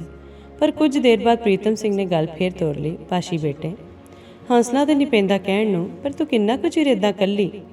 ਆਪਾਂ ਕੋਈ ਹੋਰ ਮੁੰਡਾ ਲੱਭ ਲੈਂਦੇ ਆ ਤੇਰੇ ਲਈ। ਲੈ, ਮੁੰਡਿਆਂ ਦੀ ਕੋਈ ਘਾਟ ਹੈ? ਸੋਨੇ ਵਰਗੀ ਕੁੜੀ ਹੈ ਸਾਡੀ। ਪਤੀ ਦੀ ਗੱਲ ਬੋਝਦਿਆਂ ਗਿਆਨ ਕੌਰ ਬੋਲੀ। ਭਜਨੋਂ ਦੇ ਦਿਓਰ ਬਾਰੇ ਤੇਰਾ ਕੀ ਖਿਆਲ ਹੈ? ਪ੍ਰੀਤਮ ਸਿੰਘ ਨੇ ਪੁੱਛਿਆ। ਭਜਨੋਂ ਪ੍ਰੀਤਮ ਸਿੰਘ ਦੀ ਭਤੀਜੀ ਸੀ। ਸਵਾਲ ਹੀ ਪੈਦਾ ਨਹੀਂ ਹੁੰਦਾ, ਪਾਸ਼ੀ ਬੋਲੀ। ਚੱਲ ਫੇ ਉੱਦਾਂ ਹੀ ਸਪਾਂਸਰ ਕਰਕੇ ਉਹਨੂੰ ਇੱਧਰ ਸੱਦ ਦੇ, ਤੇਰੇ ਜਰੀਏ ਉਹ ਵੀ ਕੈਨੇਡਾ ਆ ਜਾਏਗਾ। ਪ੍ਰੀਤਮ ਸਿੰਘ ਨੇ ਪੈਂਤੜਾ ਬਦਲਿਆ। ਹੱਦ ਕਰ ਦਿੱਤੀ ਆ ਡੈਡੀ, ਕੀ ਤੁਸੀਂ ਮੈਨੂੰ ਕੋਈ ਵਪਾਰੂ ਚੀਜ਼ ਸਮਝਿਆ ਹੋਇਆ? ਮੈਂ ਠੇਕਾ ਨਹੀਂ ਲਿਆ ਹੋਇਆ ਲੋਕਾਂ ਨੂੰ ਕੈਨੇਡਾ ਲਿਆਉਣ ਦਾ। ਪਾਸ਼ੀ ਦਾ ਗੁੱਸਾ ਬੇਕਾਬੂ ਹੁੰਦਾ ਜਾ ਰਿਹਾ ਸੀ। ਭੈਣ, ਡੈਡੀ ਨੇ ਤਾਂ ਉਹੀ ਗੱਲ ਕੀਤੀ ਆ, ਤੂੰ ਇੰਨਾ ਗੁੱਸਾ ਕਾਹਤੇ ਕੀਤਾ? ਬਖਸ਼ਿੰਦਰ ਬੋਲਿਆ ਸੀ। ਪਰ ਪਾਸ਼ੀ ਦੇ ਦਿਲ ਨੂੰ ਠੇਸ ਵੱਜ ਚੁੱਕੀ ਸੀ। ਉਸਨੂੰ ਇੰਜ ਲੱਗਾ ਜਿਵੇਂ ਉਸਦੀ ਜੀਵਨ ਨਦੀ ਉੱਪਰ ਕੋਈ ਮਿਲ ਉਸਾਰਨੀ ਚਾਹੁੰਦਾ ਹੋਵੇ, ਤੇ ਉਸਨੇ ਆਪਣੇ ਨਵੇਂ ਕਿਨਾਰੇ ਸਿਰਜ ਲਏ ਸਨ। ਇੱਕ ਬੇਸਮੈਂਟ ਕਿਰਾਏ 'ਤੇ ਲੈ ਕੇ ਉਹ ਮਾਪਿਆਂ ਕੋਲੋਂ ਮੂਵ ਹੋ ਗਈ। ਬਲਰਾਜ ਓਕਵਿਲ ਤੋਂ ਮੂਵ ਹੋ ਕੇ ਟੋਰਾਂਟੋ ਆ ਚੁੱਕਾ ਸੀ। ਹਰੇਕ ਤੀਜੇ ਵੀਕਐਂਡ ਤੇ ਸਵੀ ਤੇ ਨਿੱਕੋ ਉਸ ਕੋਲ ਹੁੰਦੇ, ਉਸ ਨਾਲ ਘੁੰਮਦੇ ਫਿਰਦੇ, ਖਾਂਦੇ ਪੀਂਦੇ ਤੇ ਨਿੱਕੀਆਂ ਨਿੱਕੀਆਂ ਗੱਲਾਂ ਕਰਦੇ, ਉਸ ਉੱਤੇ ਮੋਹ ਛਿੜਕਦੇ। ਤੇ ਫਿਰ ਇੱਕ ਦਿਨ ਉਹਨਾਂ ਨੇ ਸਰਦਲ 'ਤੇ ਖੜੇ ਬਲਰਾਜ ਨੂੰ ਲਿਵਿੰਗ ਰੂਮ 'ਚ ਖਿੱਚ ਲਿਆ ਸੀ। ਇਸ ਤੋਂ ਬਾਅਦ ਜਦੋਂ ਉਹ ਉਹਨਾਂ ਨੂੰ ਲੈਣ ਆਉਂਦਾ ਤਾਂ ਆਪਣੇ ਆਪ ਹੀ ਸੋਫੇ 'ਤੇ ਆ ਬੈਠਦਾ। ਪਾਸ਼ੀ ਕੋਲ ਆ ਕੇ ਉਸਦੇ ਮਾਪਿਓ ਨੇ ਉਸਨੂੰ ਪਹਿਲੀ ਖਬਰ ਇਹ ਸੁਣਾਈ ਕਿ ਇੰਡੀਆ ਤੋਂ ਆ ਰਹੀ ਬਖਸ਼ਿੰਦਰ ਦੀ ਮੰਗੇਤਰ ਨੂੰ ਜਲਦੀ ਹੀ ਵੀਜ਼ਾ ਮਿਲਣ ਵਾਲਾ ਸੀ। ਫਿਰ ਉਹ ਬਖਸ਼ਿੰਦਰ ਦੇ ਵਿਆਹ ਤੋਂ ਪਹਿਲਾਂ ਆਪਣਾ ਘਰ ਖਰੀਦਣ ਤੇ ਵਿਆਹ ਨਾਲ ਸੰਬੰਧਿਤ ਹੋਰ ਕੰਮਾਂ ਬਾਰੇ ਪਾਸ਼ੀ ਦੀਆਂ ਸਲਾਹਾਂ ਪੁੱਛਣ ਲੱਗ ਪਏ। ਘਰਦਿਆਂ ਵੱਲੋਂ ਦਿੱਤਾ ਜਾ ਰਿਹਾ ਮਾਣ ਉਸਨੂੰ ਸਿਖਾਵਾਂ ਲੱਗਾ ਸੀ। ਤੇ ਫਿਰ ਗੱਲਾਂ ਛਿੜਪੀਆਂ ਸਨ ਸਵੀ ਤੇ ਨਿੱਕੋ ਦੀਆਂ, ਉਹਨਾਂ ਦੀਆਂ ਆਦਤਾਂ ਦੀਆਂ। ਹੁਣ ਤਾਂ ਬਲਰਾਜ ਨਿਆਣਿਆਂ ਨਾਲ ਬਹੁਤ ਹੀ ਹੇਜ ਕਰਨ ਲੱਗ ਪਿਆ। ਪ੍ਰੀਤਮ ਸਿੰਘ ਆਪਣੀ ਆਵਾਜ਼ ਦਾ ਕੰਬਾ ਲੁਕੋ ਨਹੀਂ ਸੀ ਸਕਿਆ। ਆਪਣੀ ਭਤੀਜੀ ਦੇ ਦਿਓਰ ਨੂੰ ਸਪਾਂਸਰ ਕਰਨ ਵਾਲੀ ਗੱਲ ਤੋਂ ਬਾਅਦ ਅੱਜ ਪਹਿਲੀ ਵਾਰ ਉਸਨੇ ਧੀ ਦੀ ਨਿੱਜੀ ਜ਼ਿੰਦਗੀ ਨਾਲ ਸੰਬੰਧਿਤ ਇਹ ਮਜ਼ਮੂਨ ਛੇੜਿਆ ਸੀ। ਬਹੁਤ ਨਿਆਣੇ ਕਿਹੜਾ ਘੱਟ ਕਰਦੇ ਆ, ਜਦੋਂ ਗੱਲ ਛੇੜੋ ਡੈਡ ਇੱਦਾਂ ਕਹਿੰਦੇ, ਡੈਡ ਉੱਦਾਂ ਕਹਿੰਦੇ। ਕਹਿੰਦੇ ਗਿਆਨ ਕੌਰ ਨੇ ਧੀ ਦੇ ਚਿਹਰੇ ਨੂੰ ਕੋਖਿਆ ਸੀ। ਕੋਈ ਵਿਸ਼ੇਸ਼ ਹਾਵ ਭਾਵ ਦਿਖਾਏ ਬਿਨਾਂ ਪਾਸ਼ੀ ਉੱਠ ਕੇ ਪੀਜ਼ਾ ਬਣਾਉਣ ਲੱਗ ਪਈ ਸੀ। ਪੀਜ਼ਾ ਖਾਣ ਉਪਰੰਤ ਪਾਸ਼ੀ ਆਪਣੇ ਮਾਪਿਆਂ ਨੂੰ ਤੋਰ ਕੇ ਬੈਠੀ ਹੀ ਸੀ ਕਿ ਫੋਨ ਖੜਕ ਪਿਆ। ਦੂਜੇ ਪਾਸਿਓਂ ਆਵਾਜ਼ ਕੰਨਾਂ 'ਚ ਪੈਂਦਿਆਂ ਹੀ ਉਸਦੇ ਮੱਥੇ 'ਤੇ ਤਿਉੜੀ ਉੱਪਰ ਆਈ। ਜੇਕਰ ਫੋਨ ਕਰਨ ਵਾਲਾ ਉਸਦੇ ਸਾਹਮਣੇ ਹੁੰਦਾ ਤਾਂ ਸ਼ਾਇਦ ਰਿਸੀਵਰ ਵਗਾ ਕੇ ਉਸਦੇ ਸਿਰ 'ਚ ਮਾਰਦੀ। ਮੈਨੂੰ ਤੁਹਾਡਾ ਦਿਮਾਗ ਜ਼ਿਆਦਾ ਹੀ ਖਰਾਬ ਲੱਗਦਾ ਹੈ, ਮੈਂ ਠੀਕ ਕਰਨਾ ਵੀ ਜਾਣਦੀ ਹਾਂ, ਉਹ ਲਾਲ ਪੀਲੀ ਹੋਈ ਬੋਲੀ ਸੀ। ਉਸ ਦੀ ਕੰਪਨੀ 'ਚ ਕੰਮ ਕਰਦਾ ਸੀ ਮਨੋਹਰ। ਆਪਣਾ ਦੁੱਖ ਬੋਲਦਿਆਂ ਪਾਸ਼ੀ ਨੇ ਸੁਭਾਵਕ ਹੀ ਆਪਣੀ ਜ਼ਿੰਦਗੀ ਦੇ ਵਰਕੇ ਉਸ ਕੋਲ ਫੋਲ ਦਿੱਤੇ ਸਨ। ਮਨੋਹਰ ਵੱਲੋਂ ਦਿਖਾਈ ਹਮਦਰਦੀ ਉਸ ਨੂੰ ਚੰਗੀ ਲੱਗੀ ਸੀ। 2 ਕੁ ਵਾਰ ਉਸ ਦੇ ਬੇਸਮੈਂਟ 'ਚ ਗੇੜਾ ਵੀ ਮਾਰ ਗਿਆ ਸੀ, ਪਰ ਜਦੋਂ ਪਾਸ਼ੀ ਨੂੰ ਉਸ ਦੀ ਨੀਅਤ ਦਾ ਪਤਾ ਲੱਗਾ ਤਾਂ ਉਸਨੇ ਸਾਫ਼ ਕਹਿ ਦਿੱਤਾ ਸੀ ਕਿ ਉਹ ਆਪਣਾ ਰਾਹ ਫੜੇ, ਪਰ ਉਹ ਪਿੱਛੋਂ ਲੱਥ ਨਹੀਂ ਸੀ ਰਿਹਾ।